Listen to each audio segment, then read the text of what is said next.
Donc, une dernière fois, bonjour et bienvenue à toutes.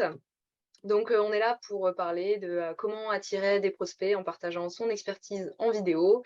Donc, j'ai prévu voilà, une présentation d'une cinquantaine de minutes et je vais vous présenter un peu comment ça va se passer pour que vous sachiez ce qui vous attend pour les prochaines minutes.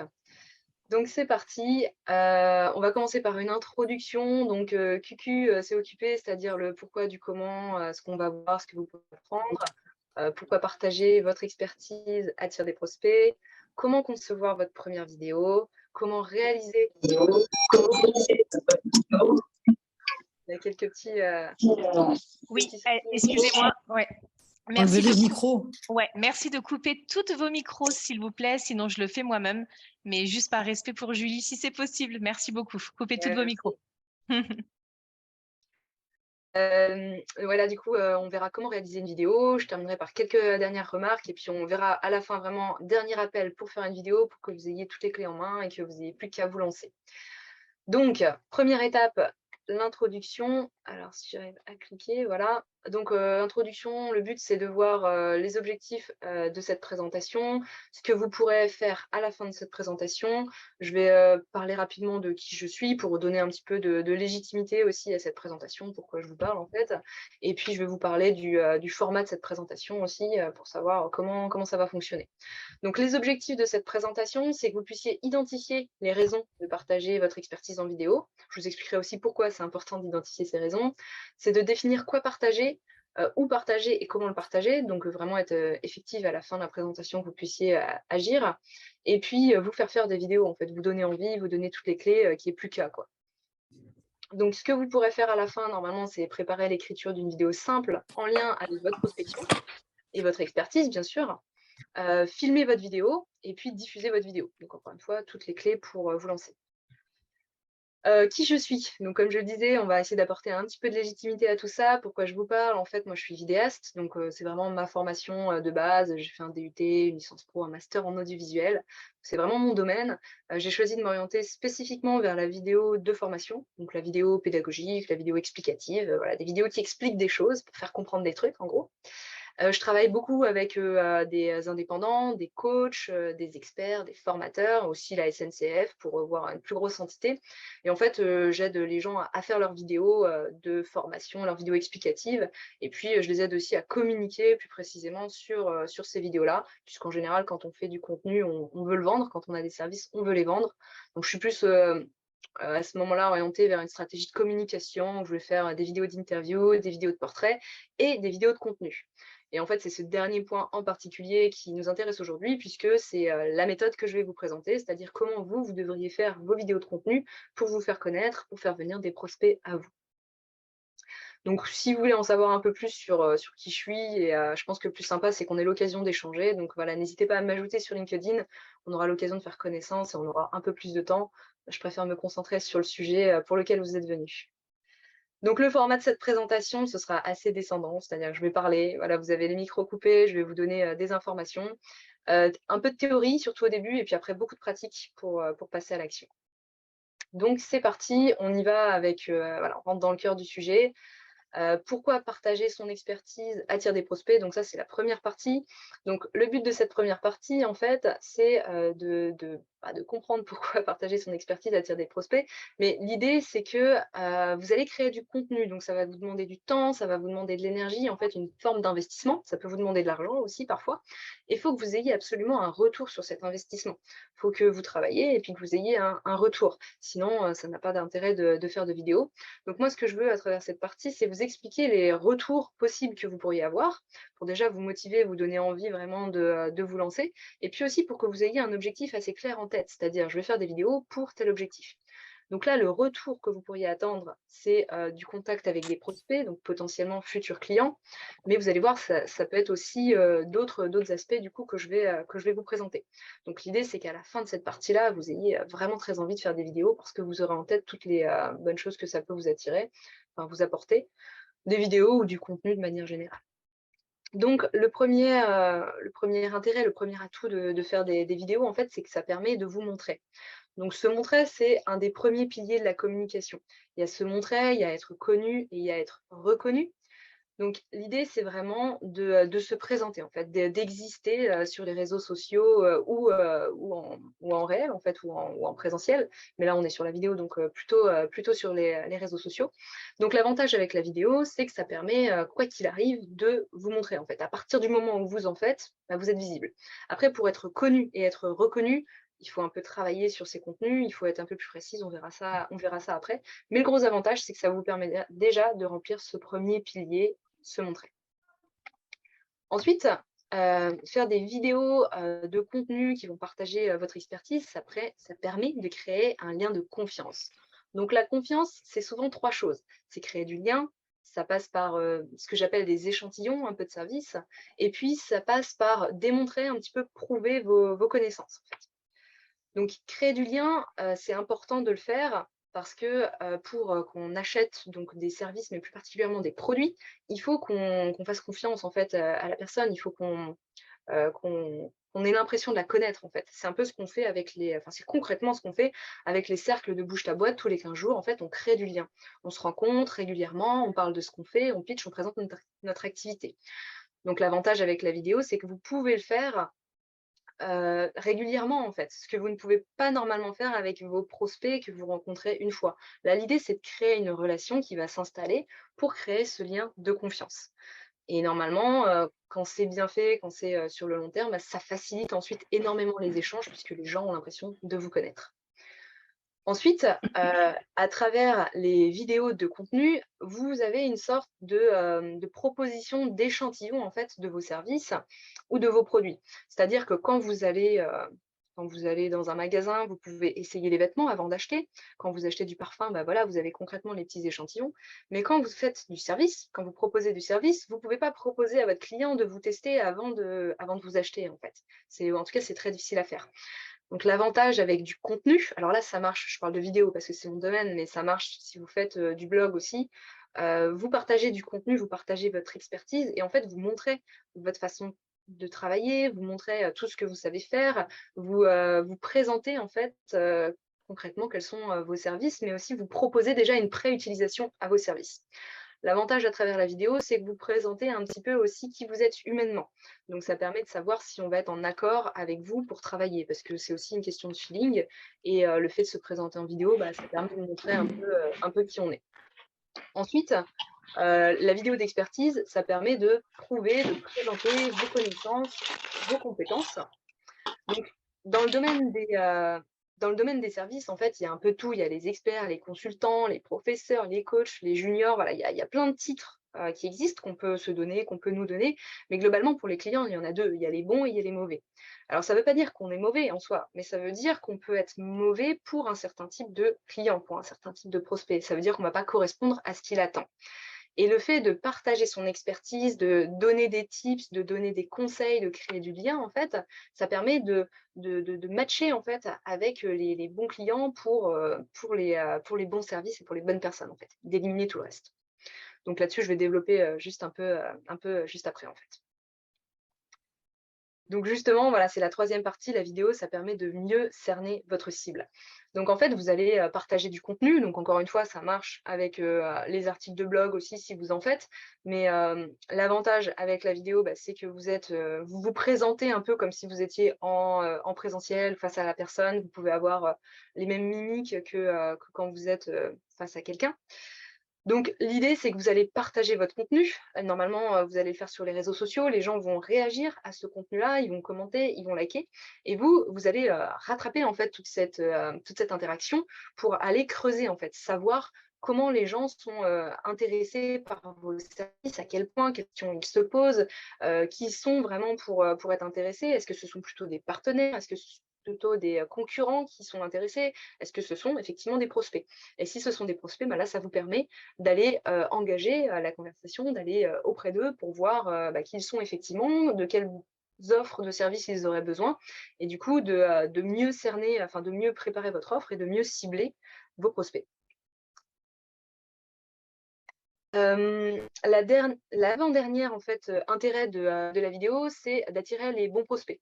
Donc c'est un peu, le pendant de l'autre. On affine la cible et on élimine en fait tous ceux qui ne vont pas correspondre aux personnes que vous souhaitez atteindre. Il faut savoir que votre contenu en fait, il va pas plaire à tout le monde et c'est normal en fait, c'est OK, on peut pas plaire à tout le monde et de toute façon, vos services non plus ne seront pas ou vos produits ne seront pas intéressants pour tout le monde. Donc là, l'avantage que vous pourriez avoir, c'est de faire du contenu pour essayer de passer un peu moins de temps peut-être à travailler après sur les premiers échanges que vous allez faire ou sur votre processus de vente, où vous allez devoir virer les gens qui sont là, mais en fait qui ne comprennent pas vos services, qui ne comprennent pas l'intérêt vraiment de ce que vous apportez, qui ne sont pas décidés, enfin voilà. Là, vous travaillez en amont pour attirer vraiment les gens qui comprennent ce que vous faites, qui comprennent l'intérêt de ce que vous faites et qui sont effectivement intéressés au moment où vous arrivez pour le premier échange, pour le premier contact. Donc ça permet d'élaguer un petit peu et de gagner du temps aussi sur votre process de vente notamment. Donc il faut savoir que la vidéo, en fait, on va effectivement analyser en fait votre façon d'agir, d'interagir dedans. On va juger entre guillemets comment vous interagissez en vidéo. Mais c'est la même chose en fait quand vous allez écrire un mail, quand vous allez écrire un message, on va analyser votre orthographe, votre syntaxe, globalement la façon dont vous vous exprimez. L'intérêt de la vidéo, c'est que normalement vous avez quelque chose de plus humain en fait, qui va être plus naturel aussi. Si vous prenez la parole face caméra, on est plus proche de la personne qu'on pourrait rencontrer en vrai, plutôt que de celle que vous seriez à travers un message, un mail. Donc c'est plus facile d'attirer des gens qui seront en lien, en raccord avec ce que qui vous êtes en vrai, que si vous écrivez un simple mail ou un message, un blog ou des articles, quoi. Donc dernier intérêt, de faire des vidéos qui vont partager votre expertise, c'est de créer un premier déséquilibre en fait dans la relation, client-prospect, enfin, non, offre de entrepreneur-prospect. Vous allez en fait donner, comme je vous disais, à travers vos échantillons, à travers, votre, contenu globalement, vous allez donner de l'information et naturellement, en fait, la psychologie humaine fait que quand on nous donne quelque chose, on a envie de rendre. C'est comme quand on vous invite à manger chez des voisins, des amis, bah, vous allez réinviter en retour parce que vous voulez rendre l'appareil. Donc là, vous attendez pas que vos prospects, ils fassent des vidéos en retour, en fait, de votre propre vidéo. Mais vous savez qu'il y a un léger déséquilibre qui s'est installé dans la relation et qui vous permet, du coup, d'aller, demander, une petite chose après auprès de vos prospects. Donc c'est tout simple, vous n'allez pas arriver avec vos gros sabots et dire, «Ah bah, tu as regardé ma vidéo, je vais te vendre mon service». On n'est pas dans cet état d'esprit-là, mais c'est plus, «Tiens, j'ai vu que vous aviez commenté, la vidéo sur tel sujet, vous pouvez écrire par message, ben, est-ce que le sujet vous intéresse? Si vous voulez, j'ai une newsletter sur ce sujet-là ou j'ai une formation gratuite sur ce sujet-là ou si ça vous dit, on en parle en visio, moi j'aime bien échanger». Voilà, ça vous permet en fait de rentrer plus facilement dans la relation puisque la personne aura envie naturellement de vous rendre en fait ce que vous avez fait. Donc c'est toujours plus facile en fait de commencer par donner que d'arriver vers les gens en demandant. En demandant, en disant: «Ah, voilà, moi je vends tel truc, ça vous dit qu'on fasse une visio parce que j'ai envie de vous présenter quand même mon truc, qui serait génial pour vous, quoi». Non, là vous avez déjà donné et après vous venez juste, poser des questions et proposer des actions, des call to action qui sont assez simples pour que les personnes y répondent. Et petit à petit, vous les entrez comme ça dans votre processus de vente, en fait. Donc là, normalement, on a vu, les 4 étapes, que vous devez remplir, en fait, quand, vous réalisez des vidéos. Alors c'est pas vous devez faire, pour chaque vidéo, vous devez remplir chaque objectif, c'est plutôt quand vous allez réaliser une vidéo, elle doit remplir au moins un des objectifs qu'on a vus. Donc c'est-à-dire qu'elle doit permettre de vous montrer, donc ça c'est génial, c'est déjà gagné, hein. Quand vous faites des vidéos, ça permet de vous montrer. Après, il faut que vos vidéos, elles permettent de créer de la confiance, qu'elles permettent de mieux cerner votre cible, d'attirer les bons prospects et de créer un déséquilibre qui donne envie de vous rendre. Donc, c'est des choses que vous allez ajuster en fait. Au début, c'est pas facile. On fait des vidéos pour faire des vidéos et puis petit à petit, on peaufine et on apporte de la valeur de plus en plus et on fait venir des gens de plus en plus à nous. Mais ayez en tête bien, cette vision-là, puisque c'est votre retour sur investissement, en fait. Il faut que quand vous créez une vidéo, vous allez passer du temps, il faut qu'elle remplisse un objectif, donc un des points A, B, C, D ou E, pour que vraiment vous ayez, vous, un apport, que ça vous apporte quelque chose vraiment derrière. Donc là, on a vu comment, enfin pourquoi c'était intéressant de faire des vidéos pour vous. Donc maintenant, normalement, vous êtes à peu près convaincu de l'intérêt d'en faire et vous avez sûrement envie d'en faire, j'espère, en tout cas que j'ai pas trop mal travaillé. Donc, je vais vous expliquer comment concevoir votre première vidéo. Donc là, on est sur la partie concevoir. Après, on verra la partie réalisation. Donc, dans la partie concevoir, on va parler de comment définir des thèmes à aborder dans les vidéos. On va parler des idées, comment on fait pour trouver des idées, de quoi je parle, comment j'en parle, du titre, du ton et de la structure. Vraiment toutes les étapes pour réussir à travailler, quoi. Alors, le thème. Donc pour trouver un thème, en lien avec, ce que vous faites, ben, posez-vous la question: dans quel domaine vous pose-t-on souvent des questions auxquelles il vous est très facile de répondre? En fait, cette question-là, elle permet de, vous centrer sur vos connaissances en tant qu'experte.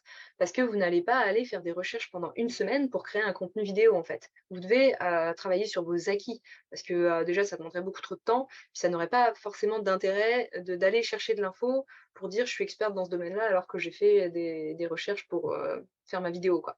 Donc vraiment travailler sur un domaine, pardon, où vous êtes à l'aise, vous êtes experte. Donc moi, par exemple, j'ai repris mon domaine. On me demande souvent des questions, sur le choix du matériel vidéo.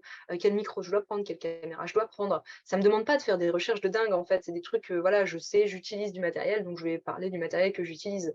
On me demande des questions sur, la technique de l'image et du son, la réalisation d'interviews, comment présenter un geste métier, comment parler face caméra. Voilà, bref, c'est des sujets en fait sur lesquels, vous êtes à l'aise naturellement parce que ça fait partie de vos compétences ancrées. La seule difficulté, c'est que souvent c'est tellement ancré que du coup vous vous rendez même pas compte que c'est une compétence que vous avez ou une expertise que vous avez. Moi par exemple, j'oublie souvent que, la règle des tiers, les règles de cadrage en vidéo, c'est pas un acquis, c'est pas un truc, inné en fait, loin de là. Donc ça mérite d'expliquer, ça mérite largement de faire une vidéo dessus.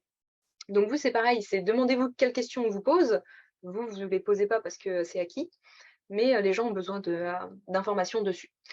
Donc essayez de choisir 3, je dirais de 3 à 5 thèmes à peu près, sur lesquels vous êtes très à l'aise et sur lesquels vous avez envie de communiquer aussi.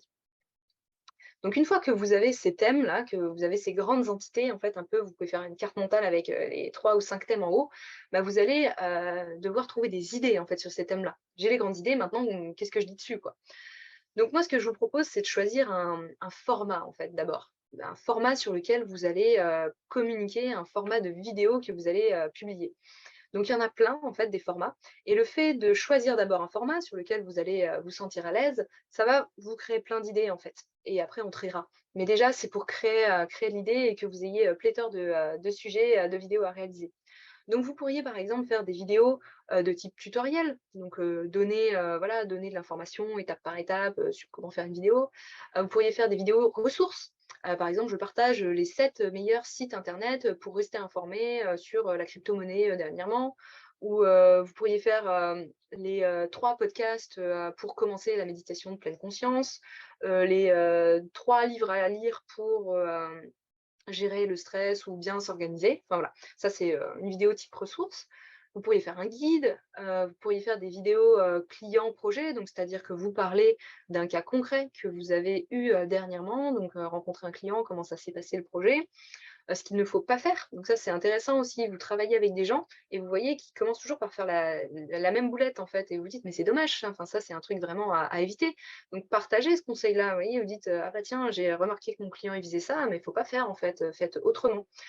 Vous pourriez parler de vous, vos valeurs, votre parcours, une vidéo un peu plus orientée, moi, donc à perso pro. Dans l'idée, c'est quand même de rester en pro, mais de parler de ce qui vous a amené à faire ce que vous faites, donc quelle est, votre philosophie, enfin, essayer d'attirer des gens qui ont les mêmes valeurs que vous. Enfin, ce serait l'objectif de cette vidéo-là, quoi. Là-dessus, on n'est pas toujours à l'aise dès le début, mais il y a des gens qui peuvent avoir envie de commencer par ça. Vous pourriez avoir envie de faire de l'humour, une entrevue d'experts, donc pour aller interviewer, des gens et puis échanger avec eux sur un sujet dont vous êtes spécialiste pour apporter de l'information. Bah, là, il y en a encore plein d'autres, j'en ai rajouté. Faire une analyse personnelle, donc vous rebondissez sur un livre que vous avez lu, un article que vous avez identifié et vous proposez votre propre analyse. Les erreurs à ne pas faire, raconter une histoire, parler de vos peurs, de vos échecs, enfin voilà. Donc il y a plein de sujets à faire. Normalement, vous avez votre thème, vous choisissez une idée, quelque chose qui va, une idée de format en fait, quelque chose qui va vous parler et vous partez là-dessus. Ensuite, pour raccrocher les wagons et vous dire que cette vidéo soit vraiment utile pour vous, vous allez définir le service ou le produit que vous voulez valoriser grâce à la vidéo. Parce que je vous rappelle que vous faites des vidéos, c'est pas pour du beurre, c'est pour avoir un retour sur investissement. Donc il faut vraiment que ça vous apporte quelque chose. Donc il faut valoriser quelque chose que vous savez faire ou que vous voulez vendre. Donc demandez-vous quel service vous voulez vendre. Ça marche aussi pour un produit. Ensuite, quel problème résout ce service ou ce produit et quels conseils, en général, vous donnez en premier à votre client pour commencer à résoudre son problème. Donc, techniquement, voilà ce que ça peut donner. Par exemple, vous êtes coach, formatrice en gestion du stress. Vous proposez des services de méditation de pleine conscience, des exercices de respiration, des postures d'ancrage, de la CNV, tout un tas de choses en fait. Mais vous ne pouvez pas tout présenter en une fois, en une vidéo ou même en une page de site internet. Donc, vous allez choisir juste un truc que vous voulez vendre. Donc, par exemple, voilà, vous voulez faire un tuto. Donc, ça, c'est le format que vous avez choisi. Ça vous plaît bien, vous êtes à l'aise avec ça. Et ben, vous allez choisir de faire une vidéo qui présente un exercice de respiration ventrale. Donc on est d'accord, vous n'allez pas présenter tout votre service en fait qui est autour de la respiration ventrale. Là, vous donnez un conseil. Vous permettez en fait aux gens qui sont mal à l'aise en ce moment parce que peut-être ils ont au boulot ils sont stressés, voilà, ils ont besoin de se détendre. Ils vont tomber sur votre vidéo, ils vont faire l'exercice ou juste ils vont écouter et puis ils vont se dire ah tiens c'est pas mal en fait ça, ouais c'est sympa. C'est juste en fait cette interaction-là que vous voulez au début. Après, vous allez voir des likes, après vous allez voir des commentaires et vous allez créer comme ça, petit à petit, une relation, une interaction, un lien de confiance en fait avec ces personnes qui vont suivre vos conseils. Pour vous, un exercice de respiration ventrale, si vous êtes experte en gestion du stress, normalement, c'est pas grand-chose, quoi. Ça ne devrait pas vous demander trop de temps en termes de conception ou de réalisation. Donc pour, continuer en fait sur, les idées, voilà, vous apporter encore plus de possibilités de trouver des sujets. On est parti sur, quel projet, vous pourriez plutôt partir sur quel projet, vous avez travaillé dernièrement, pour vous donner des idées, de vidéos, d'expertise à aborder dans la vidéo. Voilà, demandez-vous encore quel problème vous avez résolu sur votre projet précédent, comment vous avez fait pour l'aider. Et puis, si on cherche un peu, si on s'éloigne un peu du client, vous pourriez vous demander ce que vous avez lu dernièrement dans votre domaine et qui était hyper intéressant pour peut-être faire une analyse ou peut-être faire une vidéo ressource.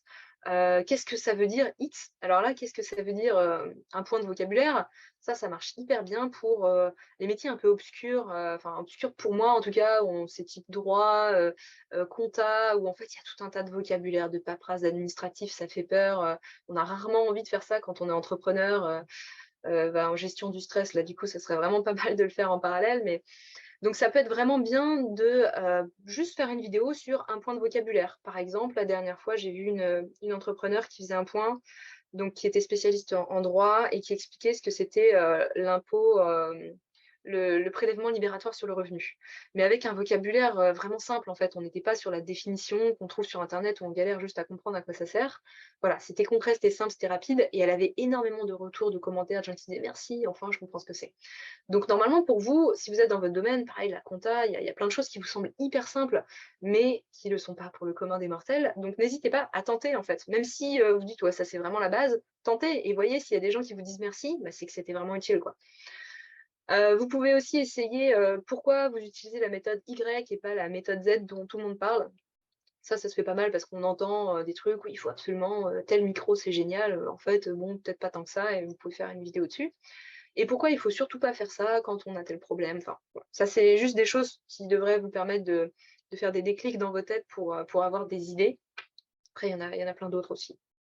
Donc, une fois que vous avez votre thème, vous avez votre format, vous avez votre idée, vous allez trouver un titre. Alors, le titre, c'est important parce qu'un bon sujet, c'est un bon titre. Un bon titre, c'est un bon sujet. Et si vous avez un bon sujet, mais que vous n'avez pas un bon titre, le risque, c'est que personne ne sache que vous aviez un bon sujet. Donc, comme quand vous écrivez, enfin, si vous écrivez des articles de blog, en fait, vous devez trouver un bon titre pour attirer les gens, pour donner envie de cliquer dessus. En vidéo, c'est pareil. Donc, vous allez vraiment travailler sur ce titre-là. Moi, je vous conseille de le faire avant l'écriture, c'est-à-dire que vraiment, à cette étape-là, vous avez votre idée, vous choisissez un titre. Parce que si vous devez écrire donc votre sujet, filmer votre vidéo, faire un petit peu de montage, à la fin, vous en aurez marre et vous aurez la flemme de trouver un bon titre, en fait. C'est dommage parce que c'est très important. Donc faites-le dès le début et après, écrivez votre contenu. Comme ça, vous êtes sûr de l'avoir, votre bon titre, et puis ça vous permettra de rester raccord avec le sujet que vous avez choisi, enfin que le titre soit en cohérence avec votre sujet. Donc, qu'est-ce qui fait un bon titre? Donc là-dessus, pareil, il y a plein de contenus qui vont vous expliquer comment on fait un bon titre. Ça marche par les questions, les listes, les numéros. Voilà, il y a plein de théories. réinventez pas la poudre, en fait. Choisissez juste un bon titre qui fonctionne bien pour un autre sujet que vous avez vu, et puis vous le reprenez avec vos propres termes, en fait. C'est comme ça que ça marche, c'est tout le temps les mêmes titres qu'on voit. C'est les 3 podcasts à écouter pour bien commencer la méditation de pleine conscience, comment apprendre un texte en 10 minutes grâce à, donc voilà la question, les 3 techniques à connaître absolument pour gérer son stress, les 5 livres à lire absolument, comment j'ai commencé à faire Trucmuche et pourquoi vous ne devriez pas investir dans, donc le ne pas, le comment, le pourquoi, c'est des choses qui marchent très bien. Donc voilà, allez chercher dans ce domaine-là et faites simple, quoi. Ensuite, vous devez choisir un ton. Donc le ton, il peut être humoristique, le ton dans vos vidéos, hein, je parle, c'est-à-dire comment vous allez vous adresser aux personnes qui vont vous écouter dans la vidéo. Donc il peut être humoristique, pédagogique, académique, ironique. Donc, moi, je vous incite en fait à choisir un ton avant de commencer à tourner. L'idée, c'est pas d'inventer un personnage, en fait, c'est justement d'être très naturel. Donc, c'est demandez-vous comment vous êtes naturellement. Est-ce que vous parlez plutôt toujours en étant ironique? Est-ce que vous aimez faire de l'humour? Est-ce que vous êtes quelqu'un d'assez académique ou qui garde quand même quelques distances avec les gens quand il les rencontre la première fois? Est-ce que vous êtes très pédagogue naturellement? Donc voilà, définissez en fait ce cadre-là. Parce qu'une fois que vous serez face caméra, vous ne serez pas forcément la plus à l'aise, du monde, en fait. En général, on est un petit peu stressé et ce stress peut engendrer la création d'une sorte de personnage, on ne sait pas où, qui arrive et qui, d'un coup est un grand comique, en fait. On se retrouve face caméra, on fait des petites blagues et tout, alors qu'on n'est pas du tout comme ça à la base et ça crée un personnage qui est complètement en décalage avec qui vous êtes vraiment. Donc c'est dommage et il faut essayer d'éviter ça. Donc le fait de caler directement, d'écrire noir sur blanc, moi je suis plutôt, pédagogue avec une touche d'humour, on va dire. Je sais que quand je fais ma vidéo, bah, c'est comme ça que je dois parler en fait. Même si, c'est pas facile, que je suis un petit peu coincée, un petit peu stressée, quand je pointe le curseur, je dois me rapprocher de pédagogue avec un petit peu d'humour. Et si c'était, voilà, si je suis tout le temps ironique et bah, c'est ce que je devrais retrouver dans mes vidéos. En fait, c'est caler ce ton-là, ça permet de rester, authentique et pour vous de voir que vous ne vous éloignez pas de cette authenticité-là. C'est important de le définir aussi. Donc là, normalement, on en est au point où vous avez un thème, un format de vidéo, à peu près, une idée, un bon titre et un ton, pour la vidéo. Donc, il vous reste juste à ajouter un peu de structure, saupoudrer de la structure sur tout ça pour réussir à organiser vos idées. Donc, premier élément de la structure, c'est faites simple en fait. Vous voyez, simple, il est écrit en rouge, il est souligné, il est en gras. Vraiment, vous ne prenez pas la tête, quoi. Faites quelque chose pas long, qui répond à un truc simple, qui va vite à faire. Voilà. Pas de prise de tête. Un sujet égale une vidéo, pareil. On n'essaie pas de faire une vidéo géniale, formidable, qui va répondre à tous les problèmes de vos prospects. Non, un truc, une fois. Vous allez commencer par une phrase d'accroche au début de votre vidéo. Donc là, si je fais le parallèle avec les articles de blog, c'est l'introduction en fait. L'introduction, elle permet d'accrocher, de captiver. C'est la même problématique en vidéo, c'est qu'on ne veut pas que les gens que vous avez réussi à attirer avec votre titre s'en aillent au bout de 2 secondes parce qu'en fait, vous avez commencé par bonjour, je m'appelle Julie, j'ai 30 ans. Voilà, ça, c'est pas intéressant en fait. Donc, il faut attaquer dans le vif du sujet. Alors, ça peut être un chiffre, ça peut être une donnée un peu étonnante. Il y en a qui adorent mettre des chats dans leurs vidéos. Enfin voilà, faites comme vous voulez, si vous avez un chat, pourquoi pas. Mais dans l'idée, c'est de réussir à capter, à garder, à faire en sorte que les gens restent là. Une fois que vous avez fait ça, vous déroulez votre truc, vous avez le sujet et vous mettez, si possible, en parallèle un exemple. Donc l'exemple, c'est vraiment fait pour rester concret. Parce que quand on est expert dans un domaine, on pousse très très loin, en fait, en général, l'expertise, justement, et on va être conceptuel, on va être théorique, du coup, on va perdre les gens. Pour moi, c'est ce qui se passe concrètement à chaque fois que je parle avec un comptable ou quelqu'un en droit, voilà. Je suis perdue. Alors que si on parle d'un exemple concret, d'un cas, en fait, bah, tout de suite, moi, je raccroche les wagons avec quelqu'un qui a ce problème-là, OK, d'accord. Donc, choisissez un exemple, ça vous évite de partir, dans l'imaginaire et dans le trop, précis, en fait. Vous êtes expert, mais les gens à qui vous parlez ne le sont pas. Vos prospects ne le sont pas. Justement, ils ont besoin de vous parce que vous êtes experte. Et vous terminez par un CTA, donc un call to action, et ou une question ouverte. Donc ça veut dire que vous devez demander aux gens qui ont regardé votre vidéo de faire un truc. Parce que vous avez fait votre vidéo, c'est pas pour rien, hein, vous avez travaillé. Donc vous voulez qu'il se passe quelque chose derrière. Encore une fois, retour sur investissement. Donc c'est un truc simple, vous n'allez pas dire achetez mes super services, vous avez vu une vidéo, non, ils ne sont pas convaincus. Mais vous pouvez demander de s'abonner à une newsletter que vous avez, de vous ajouter sur LinkedIn pour pouvoir aller discuter. Vous pouvez leur demander de s'abonner à un webinaire que vous lancez. Moi, mon CTA, c'est prenez rendez-vous avec moi, le lien de mon calendrier est dans la description. Parce que je veux que les gens ils viennent discuter avec moi pour voir si ce sont des partenaires, si ce sont des prospects, si ce sont des concurrents, pour voir si, il y a des interactions possibles ou s'ils seraient potentiellement intéressés par mes services. Voilà, pour voir en fait, pour pouvoir les classer et affiner aussi ma cible, en fait. C'est comme ça que je vais avoir le plus de valeur, en faisant des rendez-vous.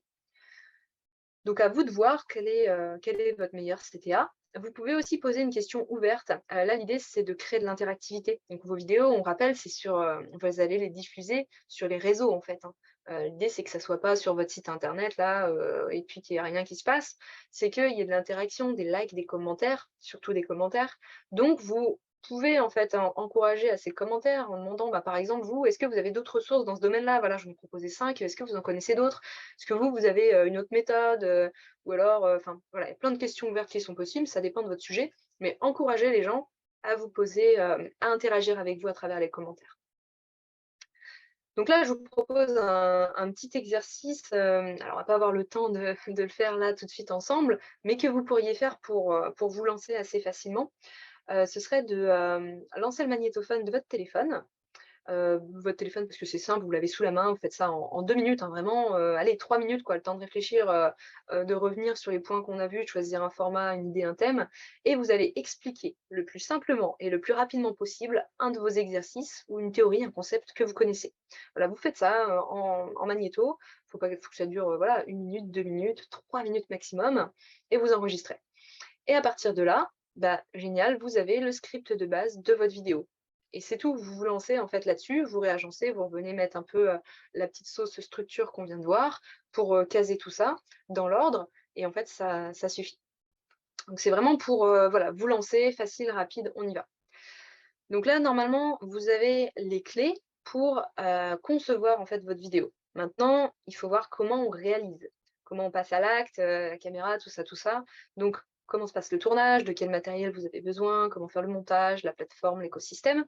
Donc, c'est ce qu'on va voir là tout de suite.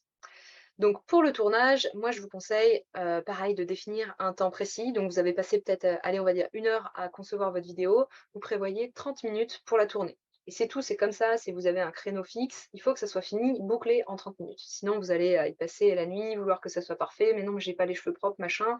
Donc, c'est 30 minutes maximum.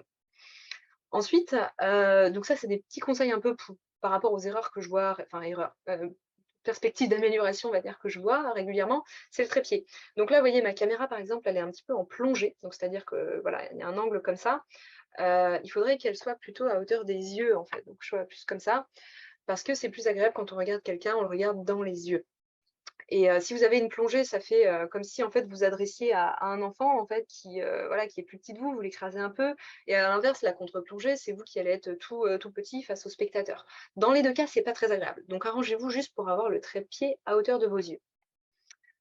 Moi, je vous conseille d'avoir aussi l'écran face au mur. Donc si vous filmez avec un smartphone, vous retournez l'écran, vous le mettez face au mur ou alors vous mettez un post-it dessus. Parce qu'avoir le retour écran en permanence, ça peut être assez difficile à gérer. Nettoyez l'objectif de votre écran. Ça pareil, il y a des traces de doigts là comme ça qui sont toutes, qui sont grasses un peu, beurrées là comme on disait tout à l'heure. Enfin, c'est pas agréable et en fait, c'est rien du tout de mettre un petit coup de chiffonnette donc n'hésitez pas à nettoyer, votre objectif. Pensez-y. Regardez l'objectif aussi, donc moi j'appelle ça, l'œil de Sauron, voilà, vous regardez dans l'œil de Sauron parce que c'est là que ça se passe en fait, c'est le regard de votre interlocuteur. Quand vous parlez à une assemblée, vous allez tourner la tête, vous allez essayer de capter le regard des gens, donc vous faites pareil, regardez pas derrière, vous voyez? Si je regarde derrière comme ça, normalement ça fait assez bizarre. Après, rien n'empêche quand vous réfléchissez de lever les yeux, de faire des mouvements avec vos mains, voilà, mais visez l'objectif. Essayez de faire une mise au point sur l'œil, puisque toujours pareil, on regarde les gens dans les yeux. Si vous faites la mise au point sur le nez, sur l'arrière-plan, sur ma chemise, c'est bizarre, c'est désagréable. Ensuite, il faut qu'il y ait une bonne lumière, c'est l'élément principal, on va dire, pour avoir une vidéo un peu de qualité. Donc, essayez de vous mettre face à une fenêtre. Pas besoin d'éclairage, voilà, on n'a pas le tungstène en haut, les LED à droite et puis l'halogène à gauche. Vous éteignez toutes les lumières, vous faites ça en journée, et puis vous avez une fenêtre qui vous éclaire bien de face. Sinon, si elle vient de droite, ben, vous allez avoir la lumière ici, et puis tout sombre là, ce serait dommage. Et dernier conseil, choisissez un arrière-plan neutre, c'est-à-dire faites simple en fait, vous prenez un fond blanc, Voilà, éviter la grosse bibliothèque surchargée ou le tableau qu'on voit à moitié, on ne sait pas trop ce que c'est, on se demande toute la vidéo, mais c'est quoi comme format? Enfin, donc voilà, vous faites un truc, tout blanc et là, c'est le mur, vous vous décalez un tout petit peu du mur pour qu'il y ait un peu de profondeur, vous voyez, on ne se colle pas au mur. Bon, ça, c'est des petits conseils, vous faites pas, c'est pas très grave, mais c'est des petites choses faciles qui permettent d'améliorer, rapidement la qualité, on va dire, qui font un peu plus pro, puisque peu de gens le font. Donc voilà, tournage simple, encore une fois. Je vous conseille de faire un échauffement aussi face caméra, donc voilà, vous pouvez faire des grimaces un peu, vous échauffer les maxillaires. Faites une fois pour rien, donc c'est-à-dire vous enregistrez tout en une fois. Vous vous arrêtez pas, même si vous baragouinez, même si vous trompez, vous recommencez. Vous n'arrêtez pas la vidéo et vous l'enregistrez en une fois. Ça vous permet de faire un bon échauffement, de prendre possession de l'espace, de voir comment vous allez, agir, interagir et de déstresser un peu aussi pour la première, quoi. Moi, je vous conseille de ne pas lire. Je vois parfois où je devine, en fait, des gens qui ont mis le texte là, comme ça, puis qui sont là, en fait, qui regardent et qui se disent: «Ah mais alors après je dis ça et tout» et en fait, ça fait drone un peu synthétique, quoi. On a l'impression d'avoir une machine qui nous raconte un truc. Vous, vous êtes experte dans votre domaine, vous n'avez pas besoin de lire, en fait. C'est vous qui avez écrit le sujet, en plus. Donc même si vous prenez 2 secondes pour réfléchir à ce que vous allez dire, c'est pas grave, hein. Dans la vidéo, les gens, ils sont pas non plus là, à la seconde à regarder, voilà, à voir tout le contenu en une fois. Donc posez-vous tranquillement et puis, déroulez votre contenu. Éventuellement, vous pouvez avoir quelques prises de notes pour vous rappeler, pas trop vous éloigner du sujet principal, rappeler les grandes idées. Mais je pense que c'est mieux d'éviter de lire, les prompteurs, voilà, c'est bon pour le journal TV, quoi. Essayez de parler plus lentement qu'habituellement en articulant plus que la normale. Donc ça, c'était ce que je m'étais dit que j'aurais dû faire au début. Je suis pas sûre de l'avoir fait au final, mais en fait, vous allez parler plus vite face caméra. Voilà, c'est comme ça, on est un peu stressé. Donc essayez de ralentir votre débit un peu artificiellement. Vous voyez, là, je le fais. On vous comprendra mieux de toute façon puisque en visio, en vidéo, on n'a pas le langage corporel en fait qui nous manque du coup et ça peut rendre plus difficile la compréhension. Donc si vous articulez un peu plus, voilà, ça peut, rééquilibrer la balance, et puis apporter, un peu plus de pédagogie en fait, parce que vous expliquez aussi des choses normalement dans vos vidéos, donc ça sert à rien de prendre le train, quoi. Laissez du temps avant et après d'avoir appuyé sur REC. Bon, bah, ça c'est pour le montage. Et puis si vous bafouillez, vous faites une petite pause, vous recommencez et pareil, vous laissez un peu de temps, avant le bafouillage. Donc voilà, j'ai fait blablabla, j'attends un petit peu et je repars. Ça vous permet de venir couper le moment, qui n'a pas fonctionné au montage. Moi, je vous conseille de garder toutes les scènes jusqu'au montage, donc jusqu'à ce que vous ayez, l'occasion sur votre ordinateur en fait, de faire le montage. Parce que sinon vous allez commencer à regarder et à dire: «Ah oui, mais ceci, mais ça va pas derrière» ou je ne sais quoi. Vous allez supprimer des scènes qui en fait auraient pu être bonnes. Donc gardez tout au chaud et vous transvasez tout sur votre ordinateur pour trier une bonne fois pour toutes sur l'ordi. En termes de matériel, de quoi vous avez besoin? Bah, vous faites avec les moyens du bord, en fait. Commencez pas à aller essayer d'acheter des trucs ou quoi que ce soit, le seul accessoire qui pourrait être utile, c'est un trépied. Voilà, donc à la limite, c'est bien, un trépied à 15 €, c'est pratique pour faire la photo à Noël, en plus, on peut le réutiliser, mais pas plus que ça, quoi. Un micro, si vous avez l'ambition de faire, des vidéos un peu plus, enfin assez régulièrement et un peu plus professionnelles, ça peut être bien parce que les micros sur les smartphones sont vraiment pas terribles. Donc, vous pouvez ajouter, investir un peu là-dedans. Sinon, une bonne fenêtre, voilà, investissez dans une bonne fenêtre et un smartphone avec l'objectif propre. Là, c'est vraiment, je redis, hein, mais c'est parce que c'est important.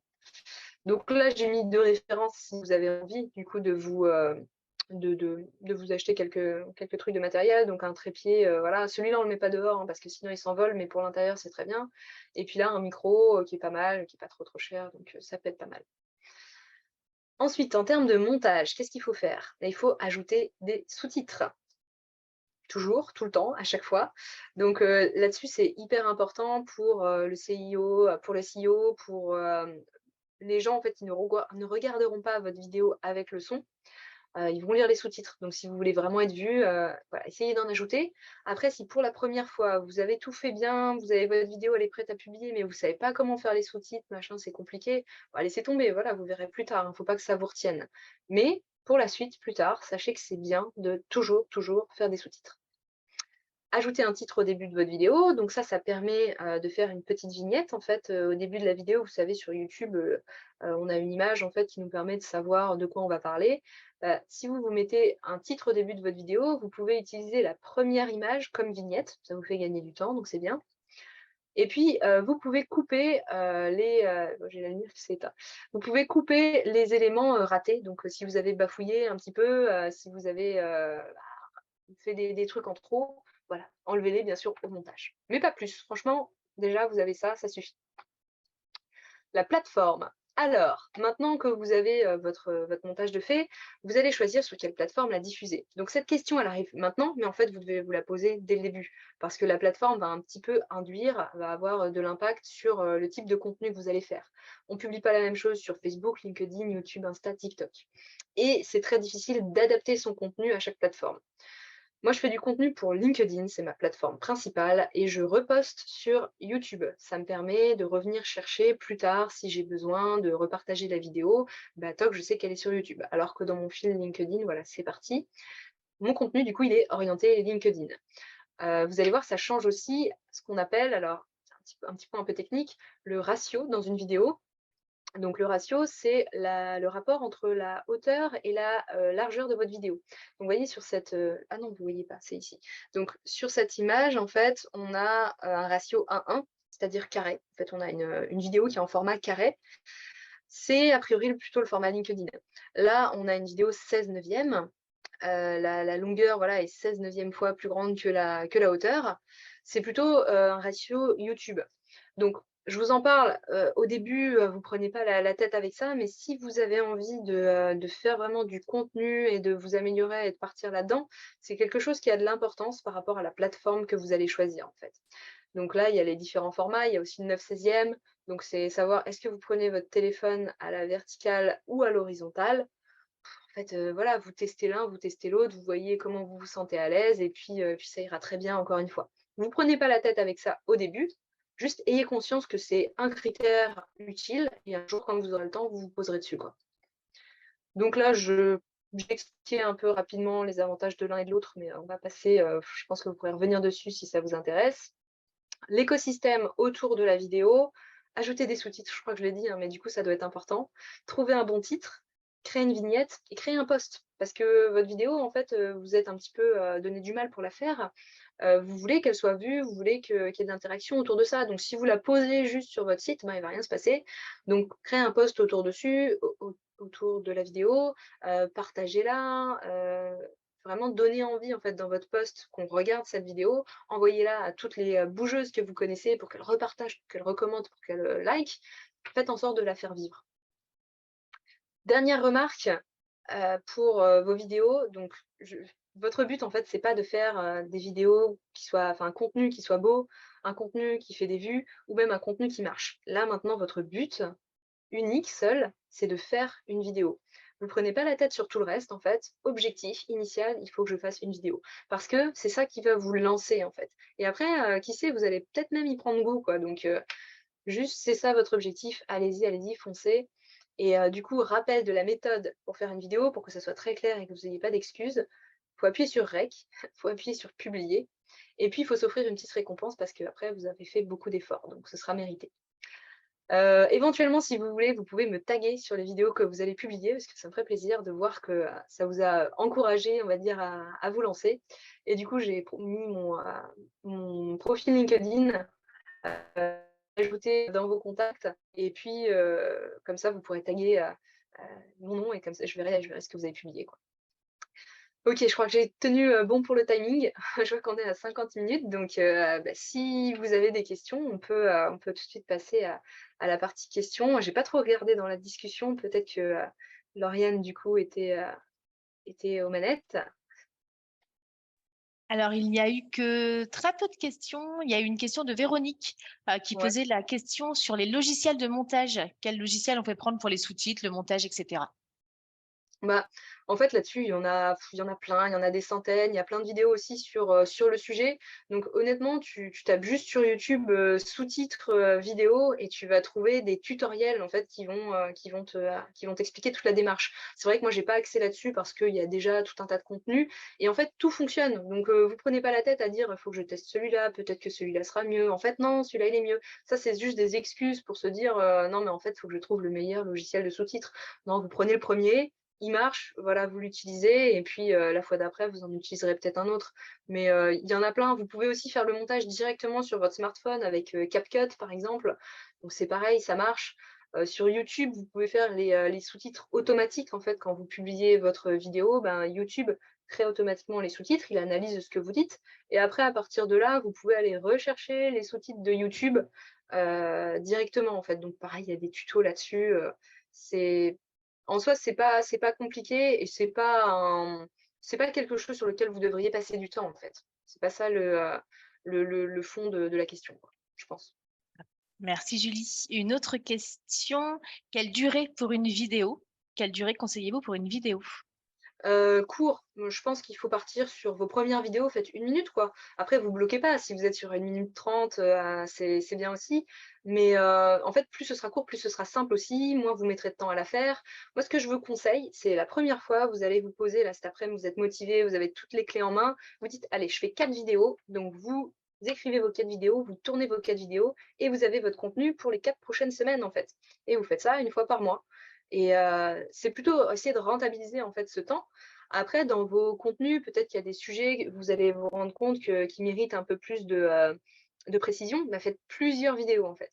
Mais on reste sur de la vidéo qui doit attirer du prospect, donc de la vidéo de contenu qui doit être, consommable, en fait, assez rapidement, donc qui doit être assez courte. Super, merci. Fabienne qui demande, j'aimerais bien que tu reviennes sur la vignette. Est-ce qu'on peut la créer sur Canva, par exemple, et la rajouter sur YouTube? Oui, alors, la vignette, donc la vignette, je rappelle, c'est la photo, voilà, qui présente la vidéo, un peu la couverture de votre vidéo. Donc tu peux la créer sur Canva, sur Photoshop aussi, peu importe. Donc sur YouTube, c'est un format 16/9. Donc on est sur 1920 pixels par 1080 pixels, en fait. Bon, ça, c'est des trucs pareils, on trouve plein de tutos là-dessus.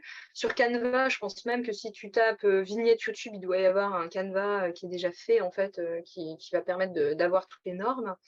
Et pour LinkedIn, on est plutôt sur une vignette carrée.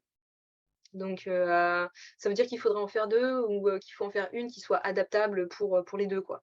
Mais c'est pour ça que moi je vous conseillais de faire, d'utiliser en fait la première image de votre vidéo comme vignette. Comme ça, vous vous prenez pas la tête, encore une fois, vous mettez juste le titre. Vous pouvez mettre une image de fond, enfin, je sais pas, moi mes couleurs c'est, bleu et jaune, bah, je vais mettre un fond jaune, je vais mettre le titre dessus et puis, après la vidéo commence, quoi. Comme ça, la première image sert de vignette et vous gagnez du temps. Merci. Alors après, on n'a que des éloges sur le webinaire. Bravo pour le format pédagogique, c'est clair, merci beaucoup, c'était top. Fabienne qui demande également, est-ce qu'on peut améliorer les sous-titres sur YouTube? Améliorer, alors en fait, tu vas pouvoir les extraire de YouTube pour les réutiliser dans un autre endroit, mais si ils sont sur YouTube, tu peux rien changer dessus, en fait. Enfin, à ma connaissance, en tout cas, j'ai jamais testé, mais je crois pas que tu puisses dire: «Bah, là, il s'est trompé, je vais aller modifier, le sous-titre dans YouTube». Après, j'avoue que c'est une bonne question, me suis pas plus penchée que ça sur, le sujet. Moi, j'importe mes propres sous-titres dans YouTube, comme ça, je sais qu'ils sont déjà, bons, quoi. Parce qu'effectivement, on a des trucs un peu magiques, hein, parfois. Moi, j'aime bien, comme je dis, laisser les intelligences artificielles s'exprimer et on a des sous-titres qui sont magiques, hein, donc laissez-les aussi, ça fait partie du jeu. Il y a des gens qui vont vous dire: «Oh mais c'est n'importe quoi à cet endroit-là, tu vois, ton sous-titre, il est complètement, mélangé». En fait, c'est rigolo, ça fait des interactions, ça fait aussi enfin, après c'est peut-être mon côté aussi où j'aime bien la touche d'humour, mais ça peut passer en fait. Il y a pas Vous prenez pas la tête sur: «Bah là, il y a une faute quoi», c'est pas grave.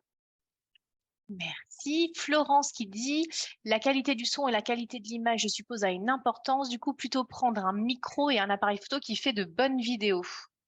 Oui, alors, moi si je devais vous conseiller de prioriser le son ou l'image, ce serait le son. On peut regarder une vidéo avec une mauvaise qualité d'image, des gros pixels, voilà, c'est pas ça se fait, en fait, on a été habitué à ça. Par contre, un son qui grésille, où on comprend pas ce que dit la personne ou juste pas agréable, ça on va s'en aller, en fait. Donc investissez si vous avez envie d'investir, achetez plutôt un bon petit micro. Alors là, je vous ai mis un micro-cravate dans la légende, enfin dans la présentation. Vous pouvez prendre aussi un petit micro directionnel, Rode, ça coûte 50 €. Voilà, faites juste attention de bien pouvoir le brancher sur vos smartphones. Des fois, c'est pas compatible smartphone ou caméra, donc à checker. Mais c'est plus important d'avoir un bon son qu'une bonne image. Et la bonne image, ça va surtout dépendre de votre lumière. Donc avec un smartphone, si vous êtes en lumière extérieure, l'image sera belle. Enfin, si votre smartphone ne date pas des années 2000, quoi, mais s'il a même 3 ans, l'image sera belle. Par contre, si vous faites ça en intérieur, qu'il n'y a pas beaucoup de lumière, bah, c'est là que vous allez avoir du grain. Enfin, sans rentrer dans le détail, vous allez monter en ISO, etc. Ça sera moins joli.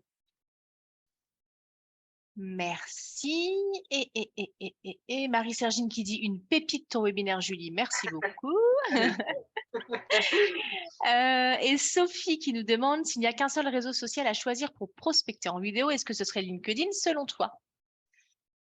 Alors là, forcément, moi, je suis parti pris. Oui, je dirais LinkedIn parce que c'est ce que j'ai vraiment expérimenté et je vois que ça fonctionne, en fait, en tout cas pour mon domaine. Ça dépend en partie de votre cible et de ce avec quoi vous vous sentez à l'aise. Si vous avez déjà énormément de prospects, de contacts sur Facebook ou sur Insta, allez-y en fait. Ce sera des codes à apprendre. Vous voyez, les codes en fait d'une plateforme, c'est, comme je vous disais, le format, on va être en carré, c'est, le côté dynamique, le côté je peux me permettre d'être sérieux, ou justement de faire un peu d'humour. Sur LinkedIn, voilà, ça reste un réseau, pro qui se décoince un peu, hein. On commence à avoir des gens qui font des trucs un peu plus sympa, un peu moins corporate, un peu moins coincé, quoi. Donc, si vous avez envie de vous lancer là-dedans et justement de proposer quelque chose de rafraîchissant, je pense que ça peut être très bienvenu. Moi, ce que je vous encourage à faire, c'est choisir celui que vous préférez, vous, parce que vous connaissez bien, vous l'utilisez bien, et de vous concentrer que sur celui-là. En tant qu'entrepreneur, on n'a pas le temps d'être sur plein de plateformes, enfin de le faire bien en tout cas, et de dériver son contenu, quoi, pas dériver, mais d'adapter son contenu à plusieurs plateformes. Donc LinkedIn, ça peut être un bon plan pour démarrer vraiment, ouais. Super. Et je vais poser une dernière question, toujours celle de Fabienne, qui dit chacune des vidéos doit remplir un objectif, mais je trouve que tes 5 points peuvent être remplis en même temps. Qu'est-ce que tu dissocies? Ouais. Alors les 5 points, ils peuvent être remplis en même temps. En fait, c'est même le but d'une vidéo, réussie, on va dire. C'est-à-dire que si moi je travaille avec un client, l'objectif ce sera de remplir les 5 points. Après, quand on débute, c'est difficile parce que, faire une vidéo, qui est, alors si on reprend, les 5 points, hein, pour, tac, tac, tac, ils étaient où les 5 points? Heu, ah zut, voilà, donc qui permet de se montrer, de créer de la confiance, cerner votre cible, attirer les prospects, créer un déséquilibre. En fait, les premières vidéos que vous allez faire, il va pas y avoir forcément foule, qui vont interagir dessus, qui vont répondre parce que vous êtes pas connu encore. Enfin, c'est un travail sur le long terme, il faut un peu aller attirer les gens et du coup, c'est difficile d'aller travailler, sa cible, en fait, à partir d'une vidéo qui crée peu d'interaction. Donc c'est pour ça, que les objectifs, en fait, ils sont pas forcément tous remplis en une vidéo. Mais si vous pouvez le faire, visez en fait le top du top. Visez, vraiment je veux que ma vidéo, elle remplisse tous ces points-là, quoi, c'est l'idéal. Super. Je crois que j'ai fait le tour des questions. Après, pour celles qui restent, vous êtes encore nombreuses. Donc, si jamais vous voulez réactiver votre micro pour poser des questions à Julie, écoutez, avec plaisir.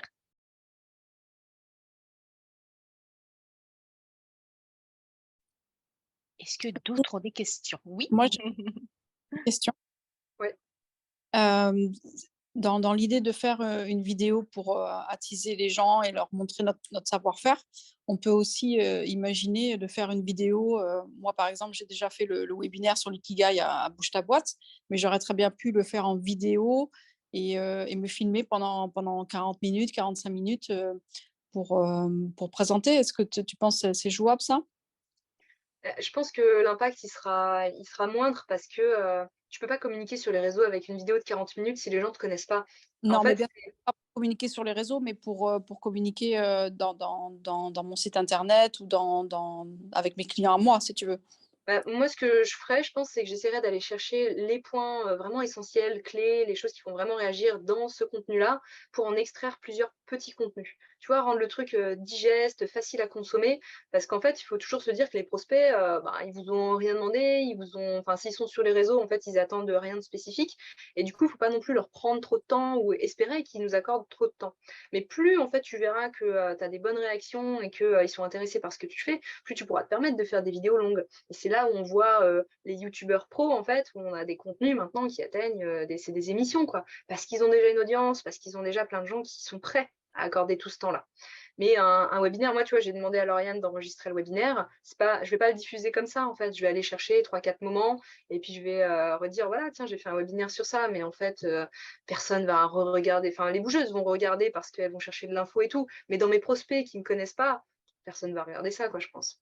D'accord, mais tu vois, par exemple, sur l'ikigai, il y a 4 phases, donc ça veut dire que je peux Ouais. faire 4 vidéos sur chacune des phases, par Ouais, exemple. par exemple. Après, il faudrait voir combien de temps durent tes phases et peut-être que tu peux aussi mettre en parallèle avec ces phases-là, du coup, un petit conseil en plus. Enfin, je sais pas comment est fait ta présentation, mais du coup, reposter, tu vois, un peu marteler le truc aussi parce que ce qu'il faut vous dire, c'est que votre contenu, il y a que vous qui le voyez à 100 en fait sur les réseaux, les gens, ils vont sur LinkedIn notamment, il y a peut-être, 5-6 de votre réseau qui va voir votre contenu.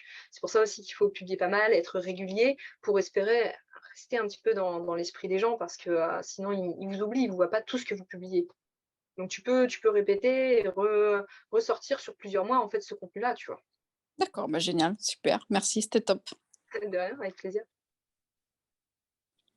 Il nous reste 2 minutes. Est-ce que d'autres ont certaines questions? Après, vous savez que vous pouvez contacter également Julie hein, sur Workplace, qui est très réactive sur Workplace. Donc voilà. Oh, Marie-Sergine, tu es fan. Je vois des cœurs partout. Est-ce que d'autres ont des questions pour Julie? Allô? Oui, Oui, on t'entend. D'accord, je suis pas très douée avec mon téléphone, pardon. bah, on t'entend bien. Je voulais savoir à partir d'accord.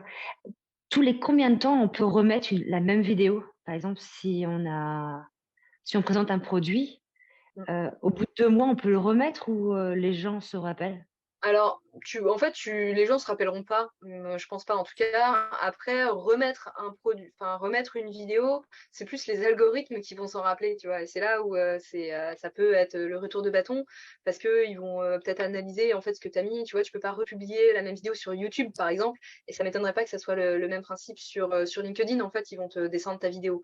Par contre, tu peux essayer d'aller rechercher, un petit moment intéressant dans la vidéo et d'en faire un extrait, tu vois? D'en faire un GIF, pourquoi pas, d'en refaire juste un tout petit bout, un short. En fait, maintenant, il y a plein de formats aussi. Vous voyez, à partir d'une vidéo en 16/9, vous pouvez faire un truc plus court en carré, vous pouvez faire un truc plus court en short encore. Donc, plutôt que de resservir le même plat exactement, bah, essaye d'ajouter une petite sauce, tu vois, d'ajouter 3-4 trucs qui font que c'est un nouveau contenu, du recyclage, quoi. D'accord, merci.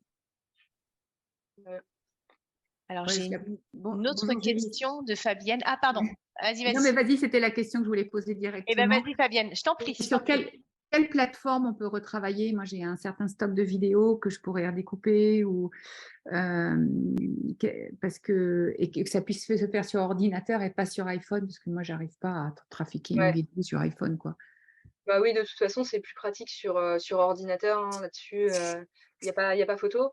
Alors en gratuit, il va y avoir DaVinci Resolve, donc DA, plus loin VINCI. Donc il y a une version gratuite, une version payante. Là, on est dans du logiciel de montage. Donc ça demande un tout petit peu de compréhension, de prise en main. Du coup, je serais plutôt tentée de vous proposer d'aller chercher vers des services en fait où ils vont rendre ça facile. Le problème, c'est que bah, du coup, soit c'est payant, soit ils vont rajouter un logo, soit ils vont vous limiter dans la durée pour faire le montage. Donc encore une fois, il va y avoir plein de solutions, mais j'en ai pas une qui soit excellente parce que ben, la vidéo, en fait, ça reste quand même un truc un tout petit peu compliqué à gérer. C'est pour ça qu'il y a des pros qui le font, qui vont faire le montage. Donc, ce que je vous conseillerais de faire, c'est de faire en sorte qu'il y ait le moins de montage possible. Donc, tu vois, tu disais sur quoi je peux recouper et tout. En fait, si tu as juste besoin de couper le début, de couper la fin et couper les petits bafouillages au milieu, ça, tu vas pouvoir le faire avec un truc tout bête, Windows Media ou DaVinci Resolve, et je pense que tu vas comprendre très rapidement comment ça marche. Voilà, c'est très intuitif. Après, si vous voulez aller dans le montage, moi, je monte sur Premiere Pro, Adobe Premiere Pro. Ça doit être la licence, elle est à 35 € par mois ou 50, ça dépend, et à 700 € l'année, quoi, si vous voulez vous lancer vraiment là-dedans. Merci.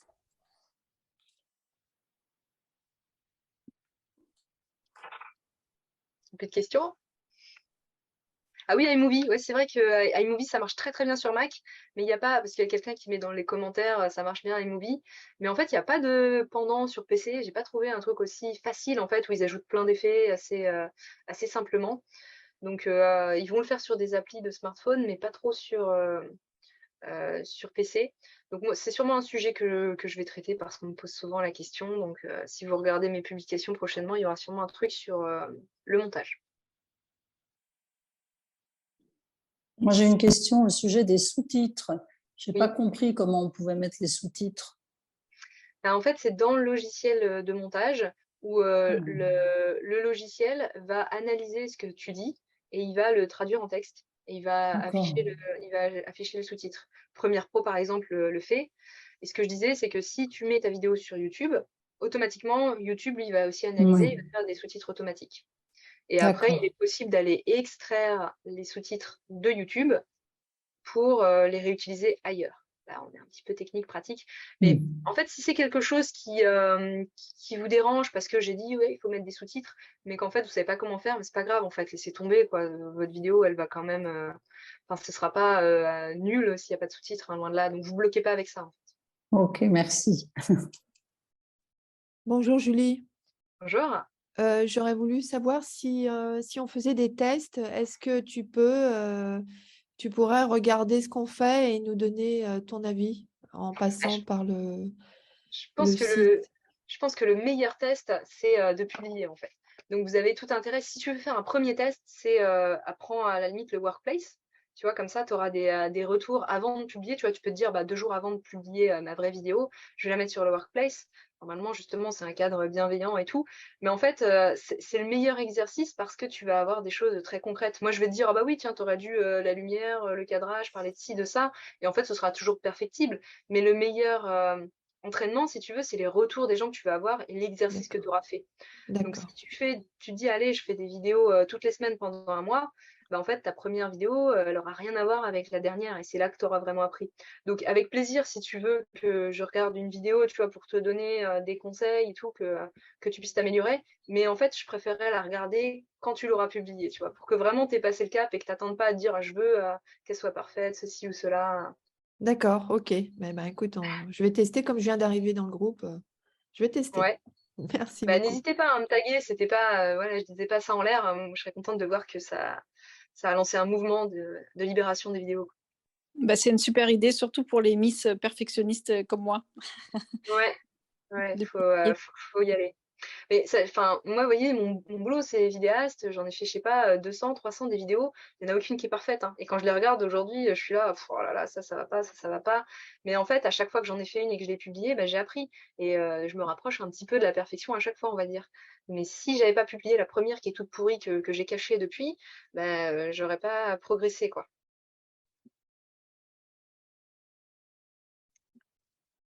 Ok, Je vous, est-ce qu'il y a une dernière? je- Ouais, ouais, je vous propose qu'on s'arrête là, à ouais. moins qu'il y ait vraiment une dernière question. Je ne sais pas, sinon on s'arrête là. Est-ce qu'il y a une toute dernière question? Bah, moi, j'en ai une qui m'intéresse Oui, depuis le très bien. début. C'est, tu as dit à un moment que grâce aux vidéos, on pouvait mieux connaître notre persona. Ouais. Et donc, alors j'ai compris que s'il y avait une diffusion, il pouvait y avoir des remarques. Mais est-ce qu'il n'y a pas une autre... Enfin, j'aimerais savoir quels sont tes trucs pour mieux connaître sa persona à travers les vidéos. En fait, ça va être l'interaction que tu vas créer. Je n'ai pas vraiment de trucs en plus à te dire. C'est que tu vas voir ceux qui réagissent à tes vidéos.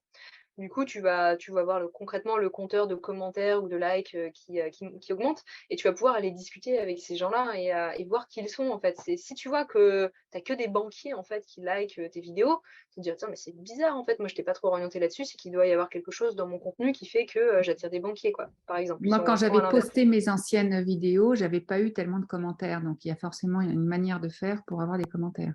En fait, les premières vidéos que vous allez avoir, c'est ce que je disais, c'est qu'elles ont enfin, c'est dur, hein, d'avoir beaucoup de commentaires. Ce qu'il faut la technique qui marche, c'est, faites des groupes, en fait. Vous dites, voilà, vous avez votre cercle de bougeuses, vous publiez un post, vous enregistrez le lien du post et vous l'envoyez dans votre groupe de bougeuses et vous demandez à toutes les bougeuses d'aller commenter, liker. Voilà, ça prend 2 secondes et en fait, ça va permettre de partager votre post à leur réseau et en fait, vous créez des égrégores comme ça, un peu des monstres de commentaires, de posts et c'est comme ça qu'on prend qu'on prend du réseau. En fait, les gens qui ne vous connaissent pas vont voir ce post, ils vont vous ajouter dans votre réseau et ça va vous faire grossir petit à petit. Après, en parallèle, enfin là, c'est ce que je vais proposer à mes clients, mais c'est des stratégies quand même plus globales où on va aller chercher aussi du prospect par des outils comme Wallaxy pour aller vraiment, du coup, augmenter son réseau de taille un peu artificiellement, mais pour aller chercher le plus de monde possible et pour toucher le plus de monde possible, en fait. Ce sera peut-être le sujet d'une autre webinaire. Ok, merci. Ah, il y a un groupe LinkedIn Workplace, ça je connaissais pas, Marie-Sergine. Nickel, ok, bah j'ajoute tout de suite. Merci. Où est-ce qu'on le trouve, ce groupe, justement? Bah, il vient d'être, Marie-Sergine a mis dans les commentaires. Je viens de vous mettre le lien. Oui, le lien est dans les commentaires. Le Super. but, c'est vraiment d'échanger sur nos posts respectifs, commenter, liker, poser des questions pour créer une visibilité exponentielle. Ouais. Et ça, on est, je sais plus, 1800 bougeuses, je crois, mais si on arrive à avoir 1800 bougeuses dans ce groupe-là, ou même la moitié, quoi, 500, ce serait incroyable, en fait, les retours qu'on pourrait avoir. Et c'est comme ça qu'ils fonctionnent, hein, les dieux de LinkedIn, là. Vous voyez, ils se commentent tous entre eux leurs posts, et en fait, c'est un mélange comme ça, et ils ont une visibilité incroyable, quoi. Donc là, ça tient qu'à nous, en fait, hein. Il suffit de se dire, allez, je vais commenter telle personne, même si je connais pas, je vois que c'est une bougeuse, et puis, bah, vous donnez, hein, encore une fois, vous donnez, vous allez recevoir après, quoi. Super, merci beaucoup pour les infos. Avec plaisir. Bah, du coup, je vous encourage à m'ajouter sur LinkedIn, hein, pour commencer ça tout de suite et puis avoir l'occasion d'échanger aussi un peu plus.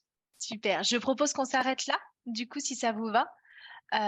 Si jamais vous avez des questions à Julie, vraiment, n'hésitez pas à la contacter via WordChat. Et puis ou sur LinkedIn, ajoutez-la sur LinkedIn. Dans tous les cas, le webinaire sera en replay dans la bibliothèque de connaissances du coup la semaine prochaine, grand maximum. Donc je vous inviterai si vous voulez à le re-regarder ou surtout à le relayer auprès des autres bougeuses que je pense qu'ils méritent une très belle visibilité, ce webinaire. Donc un grand merci Julie pour ce webinaire de qualité. Et puis je vous souhaite à toutes une très très belle journée. Puis je vous dis à très bientôt et merci encore à vous d'avoir été présente pour ce webinaire. Ouais, merci beaucoup et à bientôt. Bonne journée à toutes. À bientôt. Merci beaucoup. Au revoir. Au revoir. Plaisir, au revoir. Au revoir. Merci, merci. Au revoir.